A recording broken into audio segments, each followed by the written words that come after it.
This show is part of the RetroZap.com podcast network.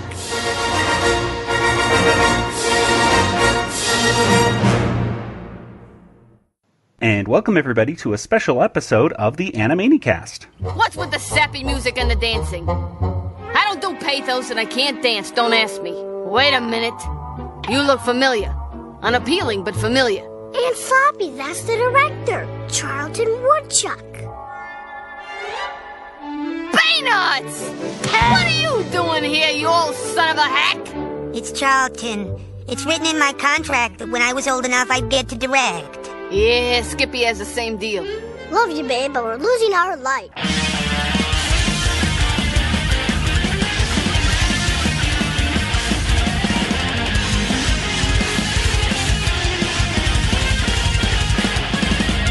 And welcome once again to the Animanicast. We're the only podcast out there that's dedicated to the animated television series, Animaniacs. And here we explore the series episode by episode, exploring all the cultural references and gags and stuff that we can find. But today, we have another special episode. Woo! But first, let's get the introductions out of the way. I am Joey, and joining me once again is my brother Nathan. Do you know the Nathanal anthem? Across the country in Georgia, it's Kelly. Hi there. And joining us for the first time is one of the writers and directors of Animaniacs. It's Audu Paden. Hey everybody, humble, lovable cartoonist. Nice to see you, sir. Welcome to the show. You know, this is quite an honor. You've quite the resume when it comes to Animaniacs work. I got busy early, and I don't think I've ever had more fun on a show. It was a golden age at the time, and we knew it. And we knew we were in a really special space. And, you know, getting into the history, we were coming off of a little bit of a desert of creativity. And what Tom and Mr. Spielberg and others put together was a real opportunity to kind of tap into the sort of entertainment and comedy that we loved growing up, and we knew that we were doing something truly special. In fact, we knew it was so good that we had about 40 episodes in the can before we premiered. And you know, with most cartoons, you make it, you put it up, and then you struggle to get next week's up in time. So we had time to kind of savor and know and anticipate that the world was going to really love the stuff that we were in the middle of crafting. Oh, fantastic! Well, we have so much to talk about tonight, and let's just get right into it because we want to find out as much as we can for your history with the show. But before we do, let's just talk about what you were doing before you started working with Animaniacs, and I guess really how you got involved in the show in the first place. Well, it's a long and boring story, and it changes every single time I tell it. But the official version is that my parents were Americans. They were teachers working in West Africa. And so I spent my early years living in northern Nigeria in a mud hut with a thatched roof surrounded by basically the 19th century. Audu was the name of the emir, the king of the city. So I was named after him, which is a good political move for a little yellow-haired baby in the middle of sub-Saharan Africa. Absolutely. We had lots of adventures there, which kind of folded into a lot of the storytelling I did later. But also went back sort of junior high school years. Then from there, Northwestern University, where I studied theater and drama. And I had, for about 2 seconds, I thought I might be an actor. But then I went to a commercial audition. I waited 8 hours to blow my nose into a Kleenex. They said, "Thanks, we'll call." And I thought, I've got to be on the other side of this equation. So I studied theater to be a director for the stage. But I'd always been a cartoonist. I'd always been, an obsessive doodler. And living overseas, we didn't have TV, we didn't have radio. So, drawing and books. And, what I didn't know then is I was charging the creative batteries for all of the efforts that would follow. So I then came out to California to work on a graduate degree at UCLA, which is where I discovered my true tribe. At the UCLA Animation Workshop. So I plugged in there, learned animation. Actually, this is a little bit of a sidebar story. When I was an undergrad, An older student named Tim Johnson was making a student film. I'd never seen the process of making an animated film before. He went on to be one of the earliest and greatest directors over at DreamWorks. And in fact, he's still over there. So I remember painting cells with him and really learning the process. He was the art director of the Humor magazine at Northwestern, and then later I graduated up and took on that role. I started doing kind of, gag cartoons, editorial cartoons, and political cartoons. So then got to California. UCL Animation Workshop really kind of honed the skills that would serve me well in my professional life. It was one person, one film. So you kind of learned every aspect from, writing to storyboarding to doing your own records, putting it all together, timing it, and finishing your film, which was an interminable process. I like it so much better now when we have an army of extraordinary people around us to support us. But then after I graduated, I was popping all over the place. Storyboards for live action, commercials, did the Back to the Future ride at Universal Studios. So I got to go on the set and watch Doc Brown in the DeLorean, which was kind of a thrill. And then this is a bit of a Hollywood story. I answered an ad in the Hollywood Reporter saying, storyboard artists wanted, and found out that it was something called The Simpsons. So there I was, hired on to second season of The Simpsons as a storyboard cleanup artist, revisionist, but unfortunately the very end of the season. So I had all of one or two shows, and then we were all let go. But I made an impression, and they brought me in next door because it was Klasky Csupo at the time, and I worked on the pilot episode of Rugrats, which was tons of fun. I just remember going home to my wife, and we had a brand new baby at the time, so it was kind of like plugged in right into our lives. I said, these are the ugliest characters I've ever seen in my life. This will never. And of course, it didn't. We got canceled after the first season. It wasn't until reruns that they resurrected the show, and it became the beloved behemoth that is still, selling licensing 30 years later. So Rugrats was a real good training ground. Learned a lot about style and about staging, but I was still a little on the green side. I remember taking my portfolio over to Family Dog and Brad Bird saying, next, which was kind of a tremendous opportunity because then I ended up at Warner Brothers just a few days later, where I plugged in and found a family that are still, beloved friends and colleagues to this day. I worked with Art Vitello and Leonard Robinson on Tasmania. And I think drawing Taz is something every cartoonist should do, early chapters, because it's just pure, unrivaled id. And then as that show wrapped up, they needed artists in the next building on Animaniacs, which had already gone through kind of preliminary development. Albert Jimeno and Rich Aarons and Rusty Mills were kind of already over there. So myself and people like Al Ziegler, who was another great director on the show, kind of came over and we jumped into storyboards. And that's where I just sort of really discovered how magical the show was. I storyboarded Critical Condition, which is of course, the Abducted by Aliens story, and Turkey Jerky. And that's where I got my first note. We were on the 8th floor, and Ruger and the writers were upstairs, and Ruger was this elusive character that would kind of scurry around. You see him going out for a break once in a while, but frankly we were a little scared of him. He was such an intense creative personality. But I got a note on the front of one of my storyboards saying, this guy gets it, love it. Of course, it was only 6 months later that I got Redo Make Funny on the cover of a storyboard, which was humbling but also a good lesson. Redo, make funny. It's Audu, redo, make funny.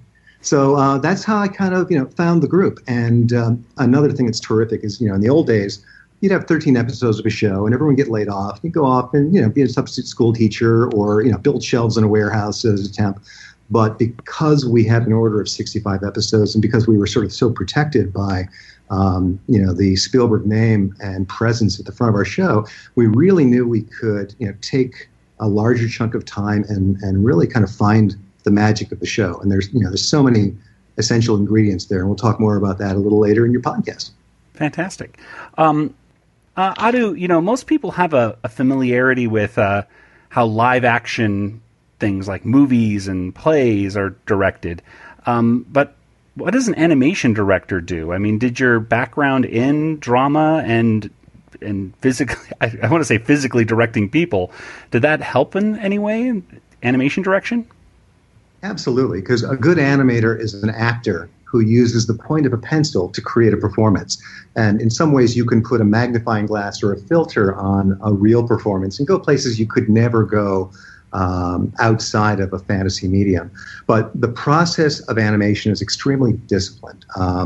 Unlike live action, where You say, show me what's on camera 3, show me what's on camera 2. Just shoot and shoot and shoot, and then we'll put it all together later. Animation is pre-edited because the labor involved in creating 1 second, which can be anywhere from 12 to 30 drawings, is just too intensive and too expensive to be wasting any time, which is where script and storyboard and record, all of those are essential parts, and they fall into a very specific developmental stage. Obviously, you start with premise and script, the kind of core inspiration that comes from the writing team.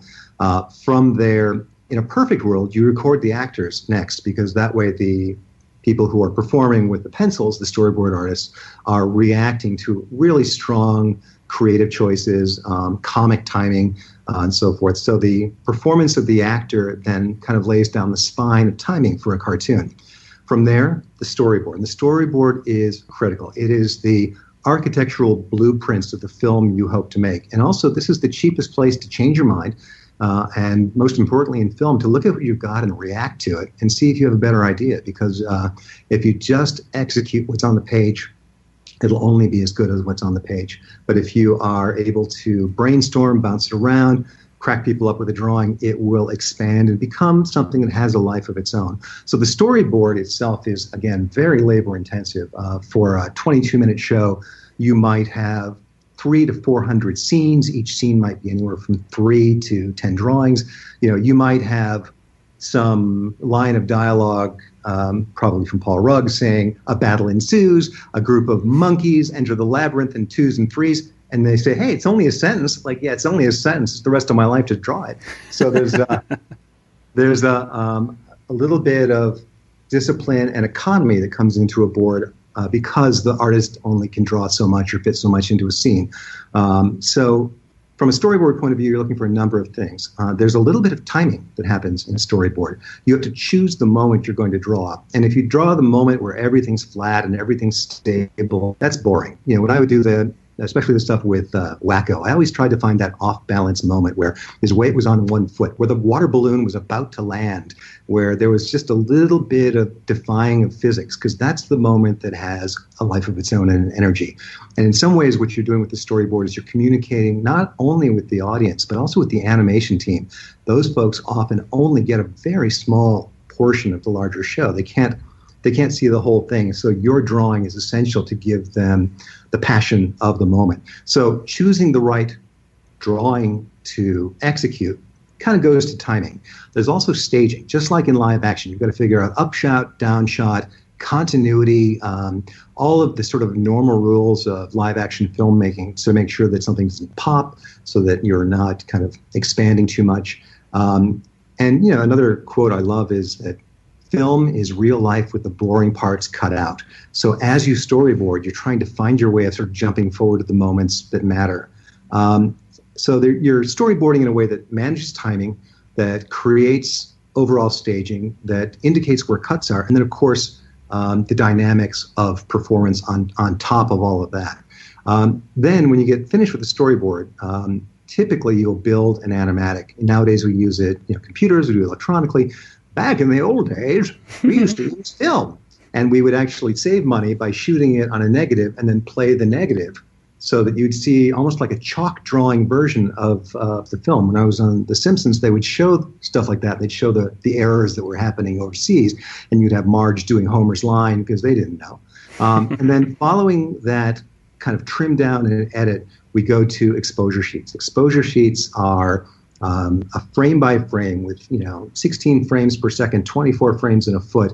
Where's the blink? Where's the cushion? Where's the anticipation? So it's almost like writing music for a musician, but it's for the animation teams overseas. And this is where the comedy can be broken by somebody who doesn't understand sheet timing, and can be saved by somebody who understands and sees the film. I always like to say that I don't get paid to make cartoons, but to share the ones I'm already watching. So within the X sheets, we had some real talent on Animaniacs, and this is kind of an exciting part for me, because we had people like Tom Ray and Norm McCabe, who, I'm getting goosebumps right now, they were on Chuck Jones's crew, they were on Fritz Friedel's crew, they were in their 60s and 70s, and I think Norm was in his 80s when he worked on Animaniacs. And I would go down the hall to their offices, and no names, but for some of them, if you got them before lunch and the vodka started, you could learn a lot. And they had extraordinary skills that were the basis of the craft when it was invented at the early part of the 20th century. And I was really lucky. I was 26, 27. I was a young director. And to sit with these guys and learn what they had to teach was a lesson to me, not only in the art form, but also in how to be a good teacher to the next generation of artists and animators. And I've been really fortunate. I'm at a point now where I'm still learning and I'm still teaching the diamonds in the rough that will be making the entertainment that I enjoy for the rest of my life. So exposure sheets. Then at that point, it goes typically overseas. We were using studios like ACOM and Coco, and if we were lucky, we got Tokyo Movie, TMS. They would do layout initially. And in my very first season as a director, we got boxes and boxes and boxes of files of drawings that would come back from overseas. And as a director, our job was to repair the drawings. If there was a pose that was wrong, we had to actually redraw it on full-size, 14-inch by 10-inch animation paper, and they would go in a box and be sent back. Somewhere around the end of our first season, the whole industry shifted because the layout skills in Korea were improving, and they were able to take that part of the job as well, which was kind of a little easier for us as a director. But it was, at its core, a handcrafted medium, and in 2D, it really still is, in spite of all of the support you get. So in terms of timelines, the writers, and others would have a certain amount of time. Directors had a very limited amount of time because everything had to be like an assembly line factory. You had to kind of start your show and finish your show. In storyboards, we had 3 to 4 weeks. In Animaniacs, we had approximately a week. We would then have 1 or 2 weeks for doing sheet timing. It would go overseas for maybe 15 weeks, come back, we'd look at the first film, we'd vomit blood into buckets, we'd say, we know how to fix this, we'd get it right. Actually, not always. We had a lot of stuff that just came in as absolute, stellar stuff right off the bat. And then we cut it together, and then we lock it for audio. And that's when another layer of magic happened. This is where Richard Stone and sound effects came in, and we really kind of put together the final actor, music and sound, would step on the stage. And so the lifeline for a show as a whole, and it might be anywhere from 20 to 30 weeks. But by the time, I'm on week 4, I'm on my next 22 minutes of material as a director. Directors typically had anywhere from 3 to 5 storyboard artists working for them. On a lot of series nowadays, you might have 3 acts. Each act goes to a different storyboard artist. But we were making these shows in a very unusual way because it was a variety show. Tom would say, the script is as long as the script needs to be. And I don't think I've ever had a show that had that fluidity in all the years since. So there might be something that came in at 1 minute. There might be something that came in at 3 minutes. There might be something that was a full half hour. I did a whole bunch of the good idea, bad ideas, and those were just meant to be fillers. If we were a little short on a show, drop one in. Mm-hmm. And something that I remember distinctly is going into Tom's office. There was a whole wall. We were this was like the 15th floor of the Imperial Bank Building in Sherman Oaks. I think that's looking down at you, Nathan, right now in Sherman Oaks. And on this wall, he had these colored 3x5 cards. Each card was a short. And there was an indication of how much time. And then you see him up there with thumbtacks. He'd just be pulling them off and rearranging because we had the luxury of not just saying first show goes on the air, that's the first show. He had the ability to reorder these before we went to final format. And again, I don't think I've ever seen a series that had this fluidity. And he'd put together the 22 minutes, and he was able to kind of manage themes, sometimes themes that were not there in the original writing, because there might be scripts that were written weeks or months apart, but he had the ability to kind of get out of the trenches of the battlefield and get up in the air and get the big picture. And that, I think, really helped him as a craftsman and an artist put together the series that we're still enjoying to this day. Fantastic. Nice. Yeah, there's so much back and forth right there. I never realized how much there really was in animation. From just being a fan of animation, I just assumed, you do the script, you do the storyboard, you send it back, once or twice. That's it. We have small jacks on the back of our head behind our ears. We just plug in and download. And we're clear.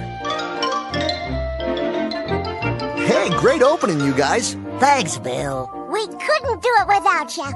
Bill, it's people like you working behind the scenes that almost won us an Emmy. Here, have a bag of money. Wow, you guys are the greatest! So, obviously, you've had just experience in almost every facet of the cartoons, like storyboarding, animation, direction, producing, even voice acting. Is there a specific job you like the most, or is there one that you find the most difficult? I think what I enjoy the most is anything that's pure invention and interpretation, because our job is, depending on the show, sometimes you have to be very literal with the script.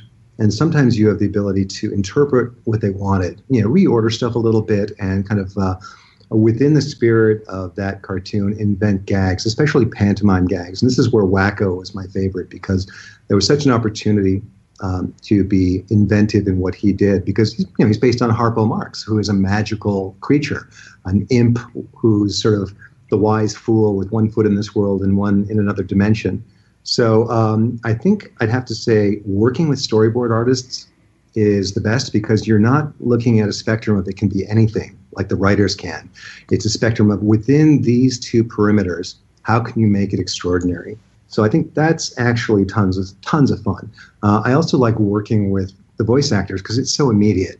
When you are, again, asking for a little invention, or if you've got a line that might be a mouthful of marbles, and you're just like, is there a better way of saying this? And there's sort of a little improv that happens back and forth, especially with extraordinarily skilled people like you had on Animaniacs with Rob and Tress and that team. They could just pull it out, and it was so impressive to see how swift and smart they were in the moment.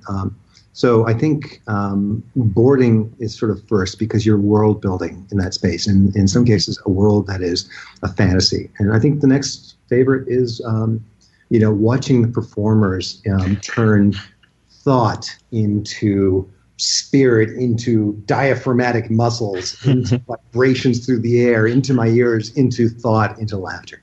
Nice. Kelly, let's. What do you got? Okay, I want to hear the Spielberg stories. Spielberg. The name rings a bell. Let's see. Let's see. Okay, somewhere in here. Checking the notes. Good. Yeah. All right. So, Steven Spielberg, extraordinarily nice guy. There's a lot of character actors we got to work with, and it was always impressive when they were just as nice and cool in real life as they were in your imagination or perception. I think Mr. Spielberg fell into that same category. Obviously, he was busy. I think he was directing the Peter Pan movie. He was directing Schindler's List while he was also doing Animaniacs, and also Jurassic Park, in fact. So all of that was happening while we were, sitting in Sherman Oaks making cartoons. He was gallivanting around the world. But I remember a couple of specific times he came by the studio. One time he brought all of his kids, and I used to have a 15-foot python skin hanging over my my desk as a souvenir of my childhood in Africa. And suddenly I looked up, headphones down, and there were all these young kids staring in awe, and it was the family. So that was kind of neat having him come up there. There was another time where he was in the building. We kind of knew he was around, but meeting with the writers. So the rest of us didn't want to intrude. Although there was one fellow who cut out little paper dinosaur footprints and taped them to the carpet leading to his office in hopes that Spielberg would follow them into his office and he would get to meet Mr. Spielberg. But there's one point where Steven walked into my office, and I was having a little bit of a storyboard meeting, and I think he sort of recognized the energy in the room. So shut the door, sat down, just started looking at the boards and chatting with us, and he started telling us about this amazing idea he had for a movie that never happened yet, about Paul Revere, and he was describing shots and scenes and the lighting and the mood. And after about 10 minutes, the door slammed open, and I heard somebody yell, "He's in here!" And a whole bunch of, followers and assistants, they all come running up, red-faced, out of breath. "He's here! He's here!" They're all calling out because he had gone AWOL and just kind of snuck off to hang out with the artists.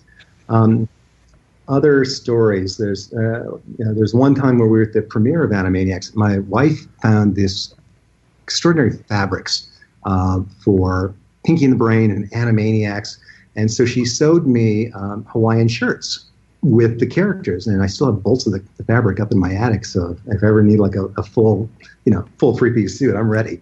And Steven was there and chatting, and I came up and wearing the shirt.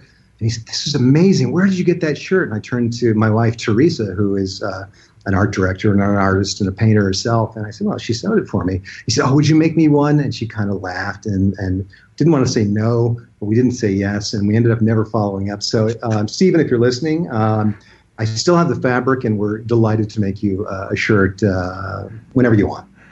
Yes, Steven's nice. One of our big listeners, I believe. So. Yeah, big supporter. If only.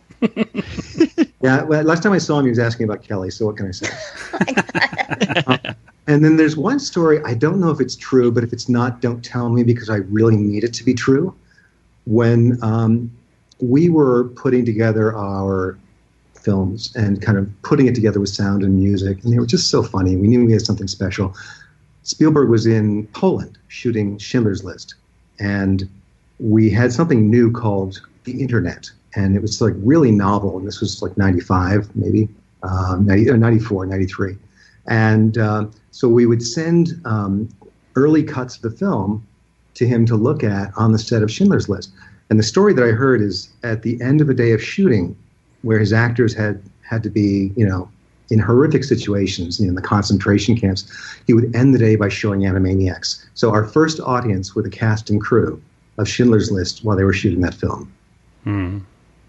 That's fantastic. I believe that John McCann can verify that. I was just listening. I was just re-listening to our interview with him a little while ago, and he said something very similar. So that's such a fantastic story right there. That would be able to.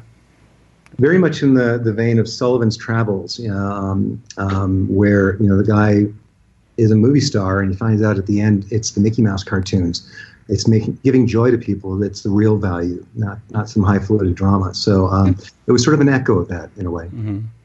One of my favorite lines, just from the Muppet movie, is Kermit the Frog just talking about his making millions of people happy is the spark that gets him off the swamp, to go to Hollywood and everything. And that is such an admirable goal. I think it comes from such a pure place.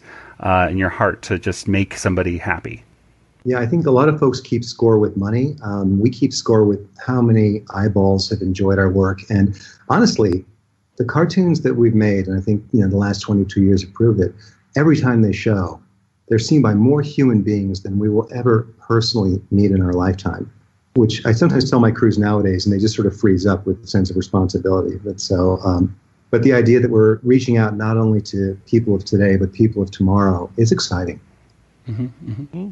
A total side note right here, but when you mentioned the snakeskin in your office, I remembered that you'd posted, and I've got on your Twitter right now, and you have several pictures of both your life in northern Nigeria, but also you have your animation. Looks like your studio right there of Animaniacs with a lot of the artifacts and everything. It almost looks like a combination of the Jungle Cruise and Animaniacs at the same time. It's such an interesting combination right there. Yeah, tons of fun. Actually, I've got a story that Kelly that brings Spielberg and Africa together. As an 11-year-old kid in northern Nigeria. I went to an outdoor theater under the stars where a film was projected on a whitewashed wall. And I was surrounded by Bedouins wearing their turbans and Tuaregs, and you could hear the camels baying on the other side of the wall. And there was a kerosene generator that was projecting a movie called Jaws. So to watch Jaws for the first time with a whole bunch of people who had never seen a body of water much bigger than a swimming pool was terrific. And then to sit in my office and tell Steven that story and see the gleam in his eye of joy quadrupled the excitement. Aww. Fantastic. Now, Audu, I think you're kind of fancied as an Animaniacs historian in some ways by some of the other creators, because you even found the Animaniacs show Bible a few months ago. So I always want to know, so how big is this show Bible? Is it 10 pages, 30 pages, 200 pages? It's about half an inch thick. Mm-hmm. Yeah. So what happened is I kind of, I kept throwing stuff in boxes, for generation after generation, but I saved a lot of original storyboards too. There were times where I'd turn in the copy because my original was so thick with tape and Post-its, and actually this is before Post-its even existed. Hand cut pieces of square paper. I've got in my I've now in kind of clear plastic bins where I can dig into it. Just sort of a grab bag of photos from events and scripts occasionally, and model sheets and kind of scripts with notes and original storyboards too. I think I've got some turkey jerky. I've got all of Wacko's New Cookie, in the original boards. So, when you see that I passed away, check eBay. I'm sure it'll be for sale. By then, I hope all the Warner Brothers lawyers are long gone and there'll be nobody to stop it from going to its. So yeah, I've got sort of a box that I've yet to completely sort. So I expect small treasures to kind of find their way out to the world as soon as I get, what's that word, leisure time. Fantastic. Nathan, let's go back to you for a question off the list there. Well, shall I ask a listener question? Yeah. Okay. So listener Will, he asks, did Tom Ruegger assign some of the cartoons to you? So yeah, like how were the cartoons deviated, I guess? Well, typically it was kind of like, bullets in a machine gun. Yeah, you're up next. All of the directors and the directing teams were kind of, happening in order. So on any given week, another, 12 minutes or 22 minutes of script was handed out. So you kind of got what was coming, but I think there were times where Tom would hold something back or push something forward because he had somebody specific in mind. Because, like anything creative, it's casting. Casting not only to the right director or the right actor, but knowing that somebody has a sense of, extraordinary sense of volume and humor. And I think, there were some that I think Tom threw my way. Originally I got I'm Mad, which was terrific fun. It was actually the first theatrical. If you're old enough, you remember a movie, Don Bluth's Thumbelina. So I'm Mad went up in front of it. But so I did initial storyboards, and then Rich Aarons made them awesome. And then I think John came in and sort of really added sort of a feature flavor. So it was kind of a 1, 2, 3 improvement. And in the best creative world, that's where things just get better with each draft, and we knew we had something special there. That's the cartoon where I got the note saying "redo, make funny." So it got so much better. And I think also, for me, getting a script was so exciting because you're sort of opening it like a present, and you're kind of getting to see where the next couple of weeks or months of your life would go and which characters you get, and so there was sort of this excitement. And often what I would do is I'd run upstairs and I'd kick in Randy Rogel's door, and he'd be jamming at his piano, inventing something new, and I'd say, "What do you have in mind here? Tell me what you're seeing," or or John or even Tom himself. Once I kind of got past my first half season as a storyboard artist, and I got really comfortable, I understood Tom's energies and his rhythms. For me, collaborating with the writers was downloading from them and finding out how I could best catch the energy, spirit, and pace that they had in mind. Nice. You mentioned I'm Mad, and it just made me think of, for a second, how that was done in a different aspect ratio, kind of like, a widescreen. Like letterbox kind of thing. Yeah. A few other cartoons of Animaniacs were done in that style, too, and I think you directed at least one or two of the other ones as well. Do you have any idea if additional cartoons at least were talked about being theatrically released as well? No, I'm Mad is the only one that kind of had that specific destination. There might have been others that were kind of queued up potentially. And also there are times where what we were really doing is finding a genre, because animation is a medium, not a genre. But within Animaniacs, with our parody, we could find a genre, whether it was an Orson Welles film or whether it was kind of a classic song retold, where it was sort of a parody of educational films, or whether we were tapping into the energies that had been generated in the golden age, the first golden age of Warner Brothers, with Bugs Bunny and Taz and Daffy Duck and the others. So I don't know about the other films, but we knew that I'm Mad was destined for a theatrical. And so, unfortunately, it was theatrical ambitions, TV budget. So we jammed as fast as we could. But I'd never worked in 16:9 before, and it was a different way of thinking. You have to sort of rebalance composition. So as an artist, you're coming in and you're laying down different shapes and different diagonals. Who are some of your biggest influences when it comes to writing and or comedy? Well, I think that would have to be Tom Ruger and Peter Hastings. Actually, in a more traditional sense, it was Chuck Jones. It was Tex Avery. Later, I was working in another studio. I was at Sony Pictures for 9 years. I came bursting out of my boss's office deep in thought, and I knocked this guy into the wall. And I was so apologetic, I lifted him up. It was Mel Brooks. And I said, "Oh, Mr. Brooks, my name is Audu. I will be your stalker for the night." Got a laugh instead of a wince, but I was able to thank him for Blazing Saddles and the movies that gave me permission to be zany. And of course, the source of all of this stuff goes back to Mad Magazine. I used to make friends with older kids just to be able to kind of sneak in and look at their collections, because they had 2 more years than I did. So I think Mad Magazine and its sense of riffing on the sacred, it's the job of comedy and the work that we do to poke holes in pretension. And so I think all of the things I mentioned accomplish that with wit and excellence and pace, and they're memorable for that reason. Mm-hmm. Well, Audu, when we were first planning this our discussion, you said to me, don't forget to ask me about when you won this Emmy and you had to help out Elmo. So please tell me. I barely remember the story. Let me tell it at length.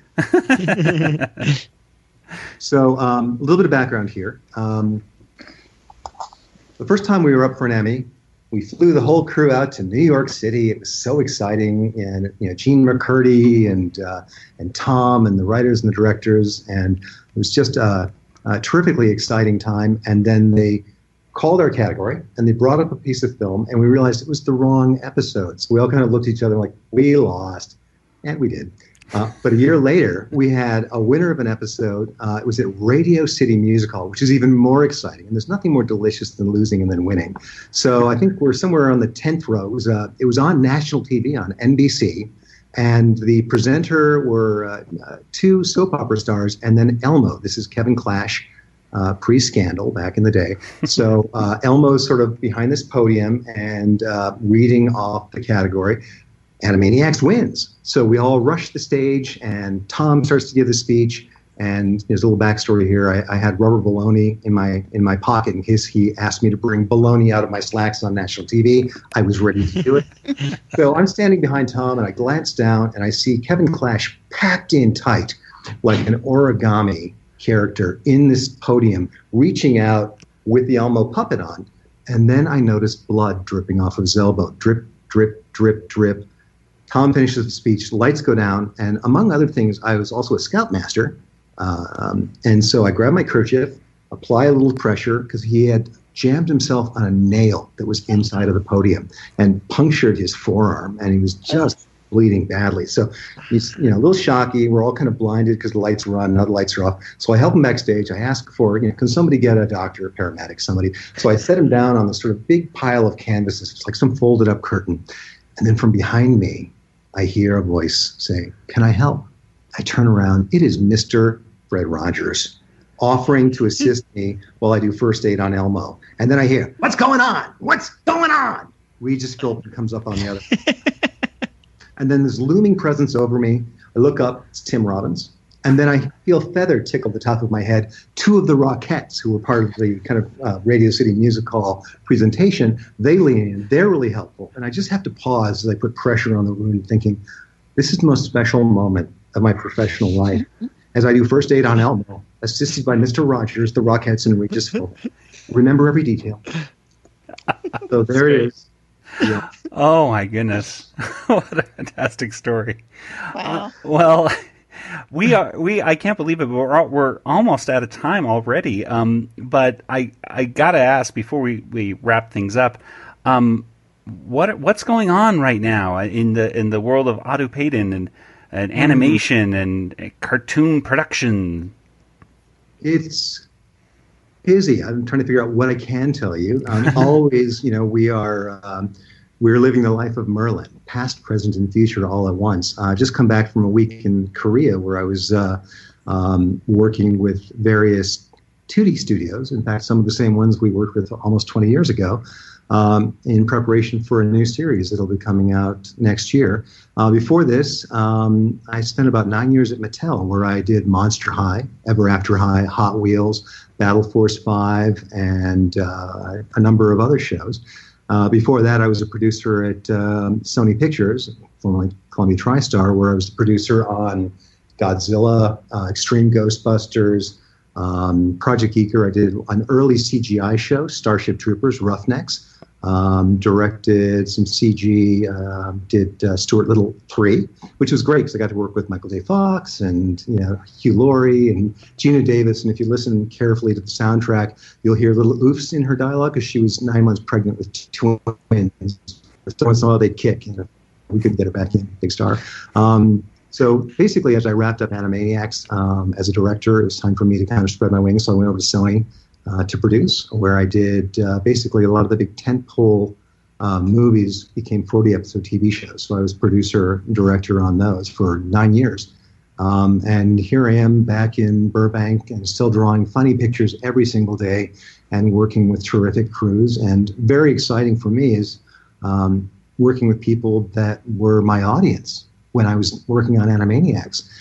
So they go from fans to colleagues and peers far too quickly. So it's delightful to see how, in the same ways, I feel like I stood on the shoulders of giants, I'm a small part, and the teams that I worked with at Warner Brothers in the day are part of an influence on a whole new generation of artists and storytellers.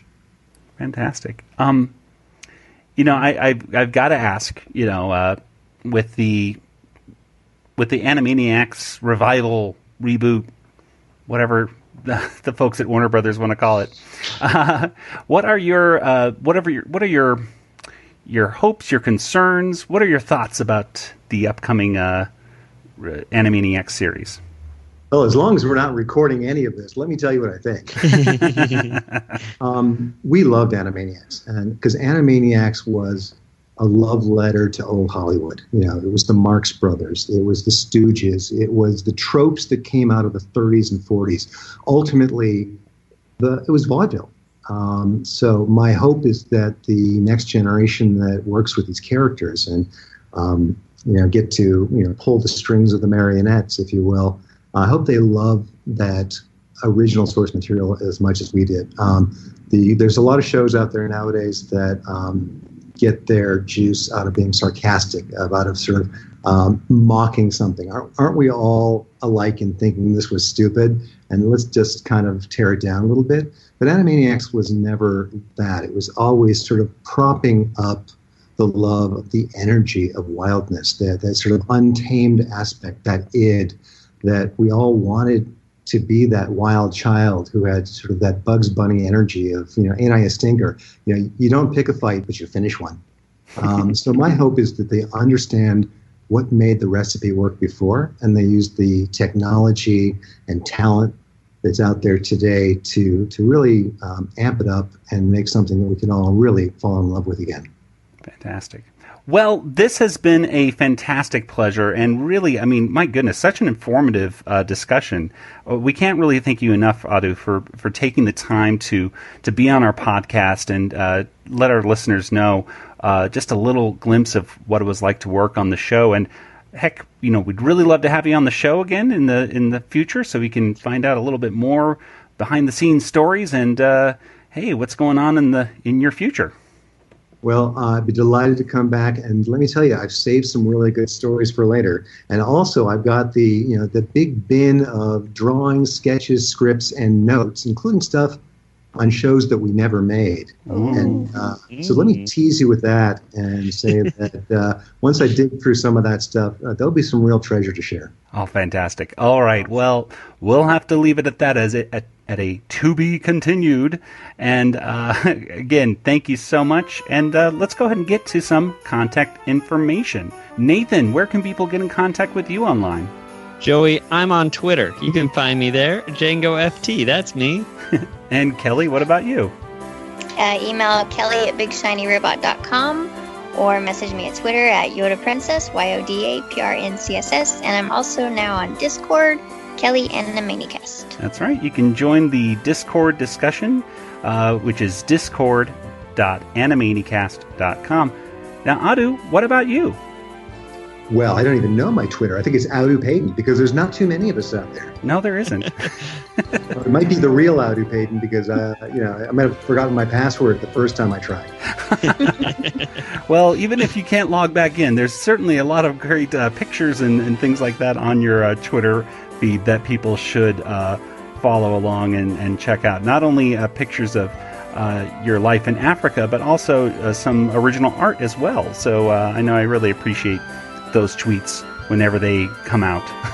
Terrific. I love turning big pencils into little pencils. That's physics. Well, and as for the Animanicast, you can subscribe to us on your favorite podcast player of choice. We're on Facebook, we're on Twitter, Instagram, all those things. And of course, you can check us out over at animanicast.com, where we are part of the RetroZap network of podcasts. Check out RetroZap and all of its marvelous pop culture content. All right, well, let's wrap it up for tonight. So, for Nathan, Kelly, and Audu, this is Joey saying good night, everybody. Adieu, everybody. Good night, everybody. Babu. Good night, everybody. This podcast is not endorsed by Warner Brothers or Amblin Entertainment and is intended for entertainment and information purposes only. Animaniacs, the Warner Brothers logo, all names, pictures, and sounds of the Animaniacs characters or any other Animaniacs-related items are registered trademarks and or copyrights of Warner Brothers, Amblin Entertainment, or their respective trademark and copyright holders. All original content of this podcast is the intellectual property of the Animanicast unless otherwise indicated.